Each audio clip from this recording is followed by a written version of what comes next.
Hey, I really appreciate it.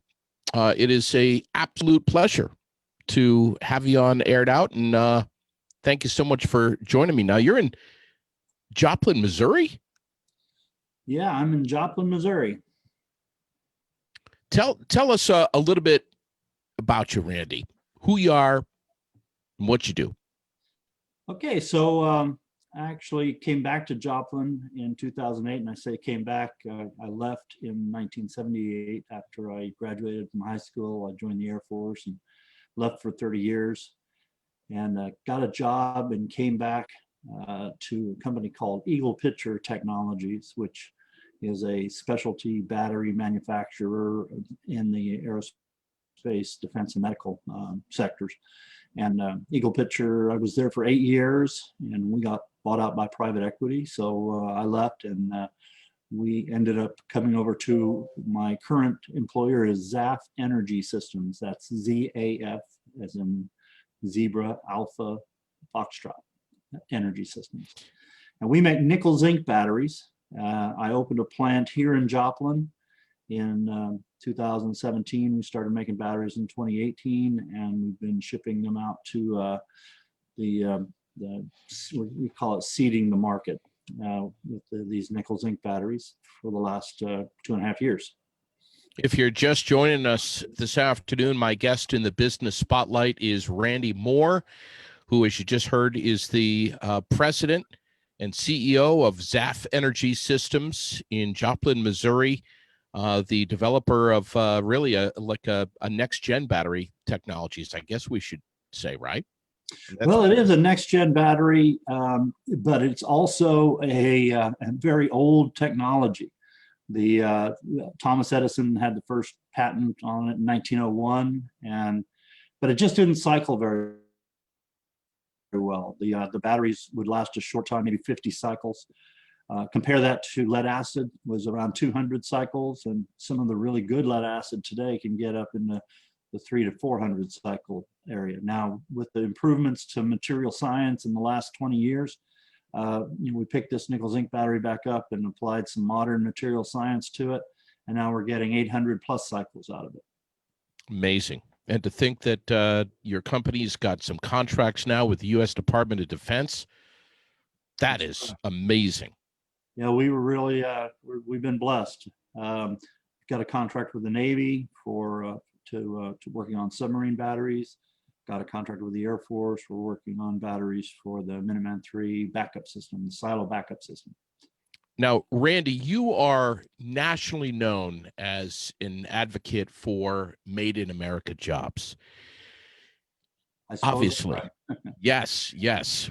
A very outspoken advocate that pushes manufacturing to come back to the United States from China, as you probably are well versed with Joe Biden's plan to make in America week before last, I think.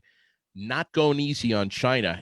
Some say his plan sounds a lot like Trump's. What say you? Well, certainly he must have listened to a focus group somewhere that said that Americans want jobs and is not really happy with China right now. So I think that's why his tune has kind of changed, and it does sound quite a bit like it's mimicking Trump from a policy perspective. But the difference, I think, between Biden's articulation that he wants 5 million American new jobs in manufacturing, and Trump's plan is just that. I think there's a plan behind what President Trump is trying to do. He's talking about tax incentives. He's talking about government, private public partnerships in these areas, and regulatory changes to make it easier to bring these jobs home. So I think that's the main difference in my mind, is that there is some substance behind President Trump's plan. Yeah, and Biden, meanwhile, pushing clean energy and infrastructure, and we're talking about a $400 billion procurement investment. Yeah, and I think that there's a fundamental difference between the regulatory requirements that the Green New Deal will put on business and the job creation are just, just diametrically opposed to each other. How do you think things pre-COVID, post-COVID are going to shake down? Well, I think more companies are looking at bringing their supply chain back to America because of what they experienced in COVID. I think post-COVID businessmen are going to look at their supply chain and they're going to say, is this truly sustainable? We at ZAF make our batteries out of nickel, it's nickel hydroxide, and that's on the cathode side, and on the anode side, it's zinc oxide. And we had some supply chain interruption because about 80% of all the nickel hydroxide goes through China, and that was where we were getting ours. So because of that, we're looking at a spin-off company. We call it BGM, battery grade material. And we're in, the nickel itself comes from countries that are very friendly to the United States, the Philippines, Indonesia, and these countries would love to sell the nickel to us and not sell it to China. In fact, I think Indonesia in particular has suspended shipments of their nickel to China because they just didn't feel like they were getting a fair deal. But anyway, we can buy the nickel, bring it to the United States, turn it into nickel hydroxide ourselves, and we think we can save 50% of the nickel hydroxide cost. So I think a lot of businessmen are going to look at businessmen, business people, businesswomen are going to look at their supply chain and they're going to say, these interruptions that I realized during COVID, is there a way to minimize those in the future? Yeah, well said, and looks great, of course, on paper. But how much is it going to tick off China, do you think, Randy? It's going to. They have a stated objective to be the global dominant power, both militarily and economically. They have a plan. And they were well on their way to executing that plan, and we were cooperating with it by allowing all of these jobs and all of this money to go to China. I think they're not going to be happy with it, but they realized that, actually I was listening to a fellow who attended he was a politician. He attended an event in China, and one of the generals was one of the Chinese generals. I'm not going to name any names because that wouldn't be good, but one of the Chinese generals said to this politician, he says it's not fair what you're doing with these tariffs and this trade, and the politician said, yeah, it hasn't been fair with what you've been doing with IP and everything else for a long time. And the general kind of shook his head. The Chinese general kind of shook his head, and he said, I guess we're going to have to start playing fair. And I think that's what will happen. I think China will, we're not going to cease relations with China. We're going to still trade with them. Our Apple iPhones are still going to probably be made in China. And it's going to go on and on. But if the playing field levels, and if we bring some good manufacturing jobs back to this country, it will rebalance things. And it may slow China's objectives down a little bit, but I'm not sure that's a bad thing. Yeah. Part of Biden's plan is Stand Up for America. And it says, and I've got it right here in front of me, pursue a pro-American worker tax and trade policy to give local manufacturers and workers a better chance to compete with Asian firms for blue-collar manufacturing jobs and a market share that in some cases is going quickly to China. Yeah. Sounds like, what's your take on that? Well, I think that on certain issues, not on many of them, but on certain issues, Biden's people are taking the pulse of the American people, and they're finding that they're not very happy. I mean, Biden within the last 48 hours has finally renounced the violence that's going on. It's been months in the making, and he hasn't said a word about it until I think it was just yesterday. He finally came out and said something about it because the American people are getting fed up with the violence, fed up with the lockdown over COVID, fed up with, although I say he's listening to the American public, He's talking about a national face mask mandate. Now, personally, I wear a mask, but I don't think the government should be telling all of us to wear a mask. It's a fundamental difference in philosophy about who's in control of our life, us or the government. And I think they've shown that they want to be in control of our lives. Everything from oversized soft drinks to face masks. You bet, man. You bet. And stay-at-home orders and socially distancing ourselves, which is counterintuitive. I mean, Well, it is. I mean, it's a serious virus. It's a serious virus, and we need to take it seriously. But I've heard a lot of medical experts who have said that it's the equivalent of a really bad flu season. 99.95% of the people who get this are going to survive it, and it's just amazing that we've destroyed our economy. And I think we've destroyed the economy largely for political reasons, not for medical reasons. Yeah. Wow. What about research and development? Joe Biden says we need to invest around $300 billion in research and development just on electric vehicle technology alone. How does that come into play? Does that get your attention? Very much so. Very much so.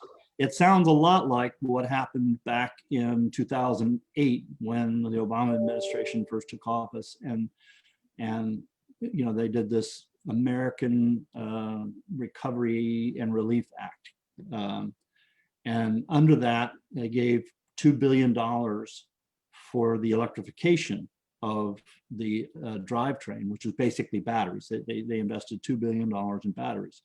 And the thought was, and the requirement was, for American industry to invest alongside that $2 billion. And there were a number of plants, about a half a dozen mega battery plants were built in the United States. Well, all but one of those went bankrupt. And I'm hearing Biden want to repeat 2008 again, where the government invests billions of dollars, tries to pick winners and fails. I mean, the same package was the Solyndra package, but in this case, it was a bunch of battery companies all over the country, gigafactories that failed. The right approach is not for government to get involved and make these picks. The government should do things like it did with the SpaceX program, where it incents private investors to invest in the technology needed to be successful. We've had a number of successful space launches now that were commercially developed, and I think that's the same way. We need to have a government assistance, but not pick winners and not directly inject money into companies for R&D, especially not for R&D. If you had 5 minutes with Trump and he wasn't able to speak, which would be literally impossible, but if that were the case, is that what you would say to him? I would ask President Trump to do exactly what he is doing, and that is get rid of lower corporate taxes. Lowering corporate taxes gives us the ability to invest more of the money that comes into the company back into R&D. Lower corporate taxes, and he's doing it. He did it. Continue the policies that you've already implemented and you continue to implement in reducing government red tape and regulatory interference with business. Beyond that, I would say that I would like to see a government loan program for people who are, like our battery grade material initiative that we're working on. Right now we're out looking for investors to stand up those factories, and it would be nice if there were government-backed loans that were focused on bringing manufacturing jobs to the United States. So those are, I guess, three other things, but I think he's doing a great job on almost every front where it regards to business. So I wouldn't have a lot to say other than keep doing what you're doing. I've got a this was one of the masks that I picked up in the store, reusable mask, and on the back of it, I'm not sure if you can see this, but I want to show you. It says right there, made in China. Made in China. That was probably sitting on a boat for a long time, and they were when they were figuring out if they were going to turn all those boats around and take them home. So, no, I tell you, I would like to make one point about that though. It's not just the emblem on the product that counts. It what goes into the product as well. Our batteries that we make in Joplin, Missouri, every one of them goes out the door with a made in America, made in the USA sticker on it. But I just told you that the nickel hydroxide and the zinc oxide are imported. So, and that's what's happening with a lot of the batteries that are in the United States, especially the lithium ion batteries. Almost all of those little cells, 18650 cells, are coming from China. They're being packaged in the United States, and a made in the USA sticker is being put on them.